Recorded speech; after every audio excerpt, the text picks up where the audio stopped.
There is a moment in history when even hope seems to die.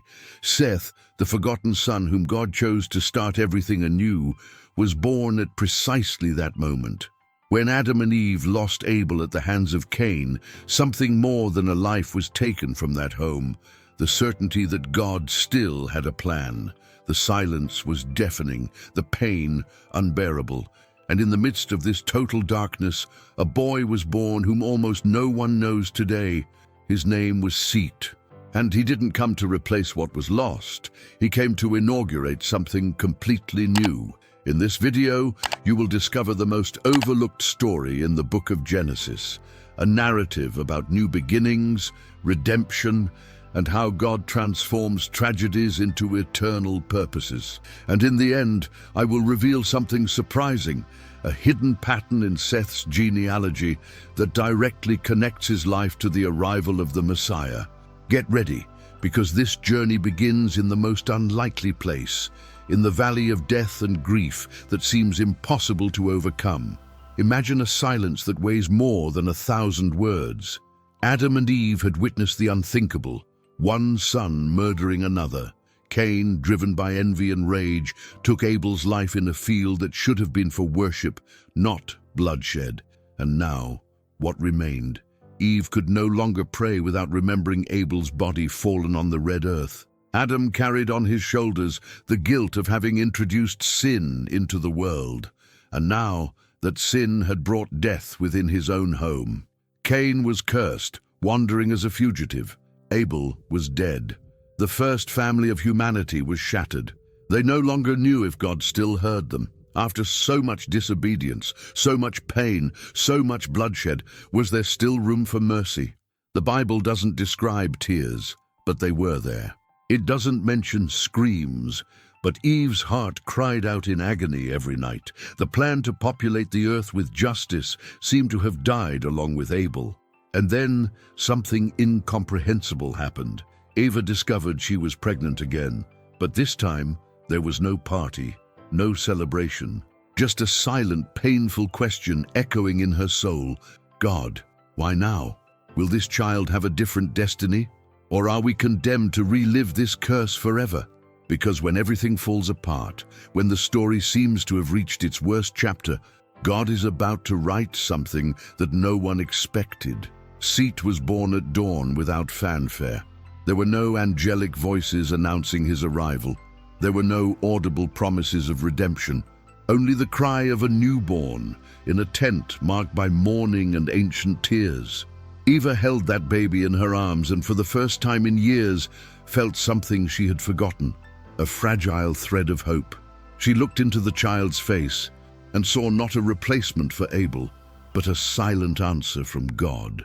It was as if heaven, which had been silent for so long, finally whispered, "I'm not finished with you yet." The name she chose carried all that weight. Seth, meaning appointed or granted. Because God had appointed that boy for something greater than anyone could imagine. The scene is both painful and beautiful. Adam, bent under the weight of years and guilt, approaches his newborn son. His hands tremble. He touches Seth's small face and, for a moment, allows himself to believe that perhaps, just perhaps, their story will not end in tragedy. The light of dawn enters through the opening of the tent, illuminating that fragile moment of renewal. Outside, the earth still bears the marks of Abel's blood, but inside, a new chapter is beginning. Seth grew up hearing stories he should never have heard. Stories about a brother who killed another, about a lost garden, about the closeness to God his parents once knew, a closeness that now seemed too distant to reach. He didn't ask to be born into this family. He didn't choose to carry this dark legacy, but God chose him, and that would change everything. Because sometimes a new beginning doesn't come with thunder and lightning. It comes with the soft cry of a baby no one was expecting. Growing up in the shadow of tragedy is like carrying an invisible weight. Seth spent his childhood hearing Cain's name whispered with fear and revulsion. He saw his mother's distant gaze when the wind blew strongly, as if Eve still expected to see Cain appearing on the horizon. He felt the tension in Adam's body every time someone mentioned Abel. But there was something worse than the shadow of his brothers, the constant comparison. Will he have the heart of Abel or the wrath of Cain? People watched Seth's every move, every reaction, looking for signs. When he got angry, they whispered. When he worshipped, they questioned whether it was genuine or just fear. Seth never knew his brothers, but he inherited their reputation. Abel was the perfect martyr. Cain was the monster no one wanted to emulate. And him, he was God's experiment, the third attempt. The silent question hung over everything. Will God get it right this time? Imagine living like that. Every mistake magnified, every success minimized as, at least he didn't kill anyone. His entire existence a test of faith for his parents, who watched anxiously, waiting to see if God had truly given them a fresh start or merely postponed another tragedy. But here's what no one expected. Seth didn't run from that pressure. He didn't rebel against the weight of the name. Instead, he did something that would transform that legacy of pain into a legacy of hope. And what he chose would change not only his life, but the destiny of the entire human race. There was a moment in Seth's life when everything changed. We don't know the exact age, but the Bible gives us a powerful clue. It was when he became the father of Enos. Genesis 4:26 says something extraordinary. At that time, people began to call on the name of the Lord. Think about that. After generations of silence, fear, and distance, something awakened.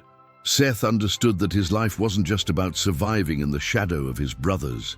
He understood that God had placed him there for a specific purpose, to rekindle the flame of true worship, to reconnect humanity with the Creator, to be the bridge between the fall and restoration.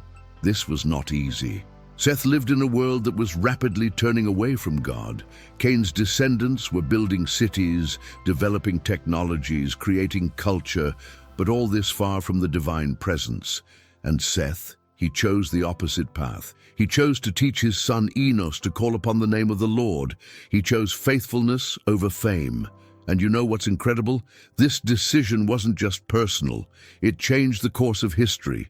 Because through Seth, God was preparing a lineage that would lead to Noah, who would save humanity from the flood. A lineage that would reach Abraham, the father of faith. And eventually, a lineage that would bring the Messiah himself into the world. Before we continue, if this story is touching your heart, leave a like below and subscribe to the channel.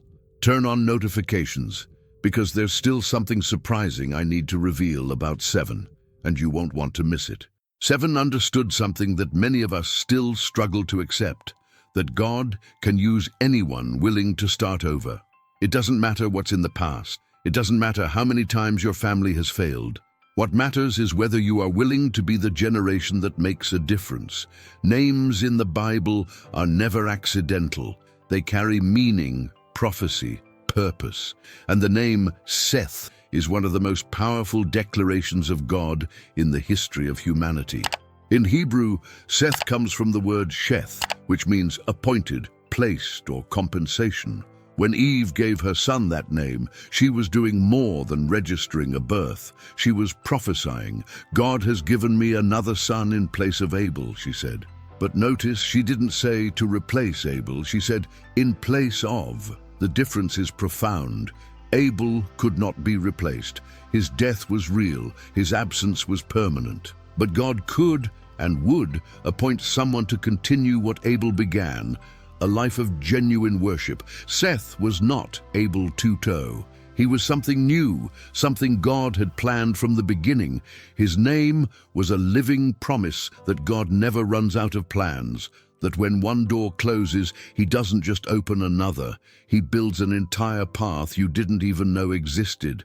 Seth was proof that God's story with humanity wouldn't end on a blood-stained field. Think about how many times you thought it was too late, that the mistake was too big, that the tragedy had ended all possibilities. The name of Seth cries out against this lie. It says, God is still writing, He is still designing, He is still placing people and purposes in the right place at the right time. And this brings us to the moment when everything really started to change, when Seth not only received a name, but began to live up to the destiny that name carried. There are moments in history when a single decision changes everything. Genesis 4:26 records one of those moments. At that time, people began to call on the name of the Lord. It seems simple, but it was dangerous, because around Seth, the world was running in the opposite direction. Cain's descendants had created the first city, Enoch. They were developing metallurgy, creating musical instruments, building civilization. They had progress, technology, culture, but all of this without God at the center. And Seth, he made the most countercultural decision possible. Instead of building cities, he would build altars. Instead of forging swords, he would teach prayers. Instead of making his name famous, he would make God's name known. This wasn't just courageous, it was revolutionary. Imagine the pressure. Everyone around him saying, "Seth, wake up to reality. Cain is progressing. His descendants are building empires. And you? Are you going to stay there crying out to a God who seems distant?" But Seth was not seduced by the glitter of the world. He understood something profound, that a civilization without God may seem advanced, but it is built on sand. And then something unprecedented began. With Enos, son of Seth, a movement arose, not a movement of military conquest, not a political revolution, but something more powerful, a generation that returned to seek the face of God. They created a counterculture of worship amidst the chaos of ungodliness. 10 generations later, that lineage produced Noah, the only righteous man God found when he decided to start over again through the flood. Without Seth's decision, there would be no Noah. Without Noah, all of humanity would have been wiped out, all because one man chose prayer instead of empty progress, faith instead of fame. Do you understand now? The new beginning didn't come from those who seemed to be winning. It came from those who seemed to be falling behind. And that brings us to Seth's deeper legacy, a legacy that few see, but that saved the world. If you open Genesis 5, you will find something fascinating, the genealogy of Seth. For many, it is just a list of names that are difficult to pronounce. But for those who have eyes to see, it is a direct line between the heart of God and the plan of salvation for humanity. Seth begat Enos. Enos begat Canaan. Canaan begat Mahalalel. The list continues through Jared, Enoch, Methuselah, Lamech, until it reaches Noah. And each of these names carries a part of the story of faithfulness that Seth began. Enoch walked with God so intimately that he was taken up without seeing death. Methuselah lived longer than any human being, 969 years, as if God were prolonging his patience as much as possible before the flood. Noah found favor in the eyes of the Lord. But here's what few realize. Without Seth, there would have been no Noah. Without Noah, humanity would have been completely destroyed in the flood. Without the preservation of humanity through Noah, there would have been no Abraham. Without Abraham, there would have been no Israel. Without Israel, there would have been no David. And without David, there would have been no royal lineage that would lead to Jesus Christ. Seth is the invisible root of a gigantic tree. He didn't know that 10 generations later, his great-great-grandson would build an ark. He couldn't imagine that centuries later, one of his descendants would be called Friend of God. He had no way of predicting that his lineage would culminate in the Messiah who would save the world from sin. But God knew. God always knew. And he chose precisely the forgotten son, the one born in the midst of mourning, to be the bearer of the most important promise in history. Have you ever stopped to think about what you are planting today? About the decisions that seem small, the choices that no one sees? 7 teaches us that eternal legacies are built in silence, in daily faithfulness, in the teachings passed down from father to son when no one is applauding. Here's a truth that changes everything. God doesn't choose based on resumes. He chooses based on a willing heart. and the story of Seth proves this in a devastating way. Think about it. Cain had everything to be chosen. He was the firstborn, the natural heir, the son of the promise. But what did he do with this privileged position? He destroyed it with envy and murder. Abel was the righteous one, the perfect worshipper, but his life was cut short before he could produce a lineage. And then comes Seth, third son, born of pain, raised in the shadow of tragedy. No one would have bet on him. But God saw something that human eyes cannot see. He saw a malleable heart, a soul willing to start over without bitter complaints about the imperfect inheritance he received. The Bible is full of this pattern. Joseph was the second to last son and was sold into slavery, but he saved nations from famine. Moses was a stutterer and a fugitive, but he liberated an entire people. David was the forgotten youngest son in the field, but he became the king after God's own heart. Esther was an orphan and a foreigner, but she saved her people from genocide. What do they all have in common? None of them seemed like the obvious choice. They were all underestimated. But God has a way of taking what the world discards and turning it into the cornerstone of his plan.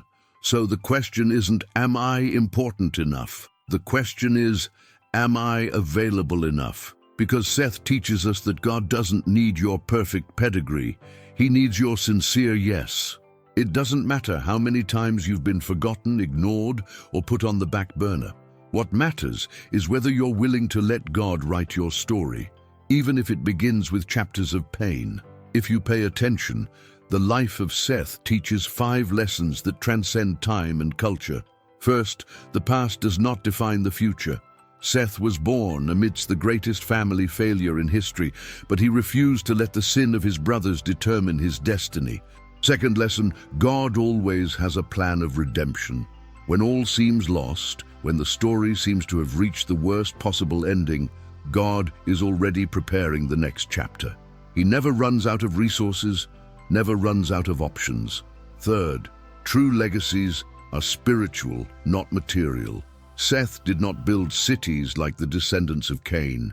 He did not accumulate wealth or power, but he left something far more valuable, a lineage of worshippers, a family that knew how to find God. Fourth lesson, small acts of obedience lead to great transformations. Seth taught his son to pray.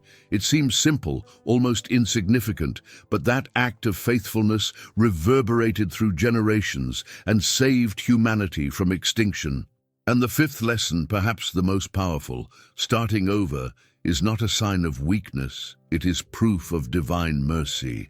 When you fall, when your family falls apart, when the mistake seems irreparable, God is offering a 7 for your life, a new opportunity, a new beginning, a renewed assignment. The world says, you are what you achieve. 7 says, you are who God chose you to be. The world says, prove your worth. 7 says, receive your identity from the one who created you. And this brings us to the final revelation, the hidden message that God concealed in the genealogy of Seth, hoping that someone would pay attention. Here is the secret I promised to reveal. When you take the names from the genealogy of Seth in Hebrew and translate their meanings, a message emerges. Adam means man, Seth means appointed, Enos means mortal or frail, Canaan means sorrow or lament, Mahalalel means the blessed God, Jared means will descend. Enoch means to teach or to dedicate. Methuselah means his death will bring. Lamech means the desperate one. And Noah means rest or comfort. Now read this sequence as a sentence. The appointed man, mortal and full of sorrow, but the blessed God will descend to teach, and his death will bring despairing rest. Do you see this? Hidden within the names of Seth's lineage is the complete gospel, a silent prophecy about Jesus Christ who would descend from heaven, teach, die, and bring rest and salvation to the hopeless. Seth didn't know this, but God was weaving a message through the generations, even using names to point to the Messiah.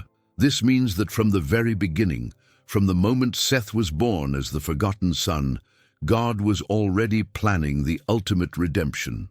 Every name, every generation, every life was a letter in the love letter that God was writing to humanity. And now comes the question you need to answer. Where is your new beginning? Where do you need to allow God to write a new story? Perhaps your family is broken like Adam and Eve's. Perhaps you feel invisible, forgotten like Seth. Perhaps you carry scars from past mistakes that seem impossible to overcome. But God is looking at you today and saying, I appoint you, I choose you. Not for what you were, but for what I can do through you. Just as he chose Seth in the midst of tragedy, he is choosing you in the midst of yours. So what are you going to do? Are you going to accept this new beginning? Are you going to allow God to use your life, even if imperfect, broken and forgotten, to start something eternal? Because the story of Seth teaches us that God doesn't need perfection. He needs availability. If this message touched you, leave a comment saying, I accept the new beginning. Share this video with someone who needs to hear that God does not forget the forgotten. Subscribe to the channel and turn on notifications because we will continue exploring these life-transforming biblical stories. And remember, you can be the 7 of your generation, the one through whom God decides to start all over again. Not because you are perfect, but because He is faithful. Not because you deserve it, but because He is merciful. May God bless your new beginning, and may your story, like Seth's, echo through the generations as a testament that the God of the impossible is still writing surprising endings to stories that seem to have ended.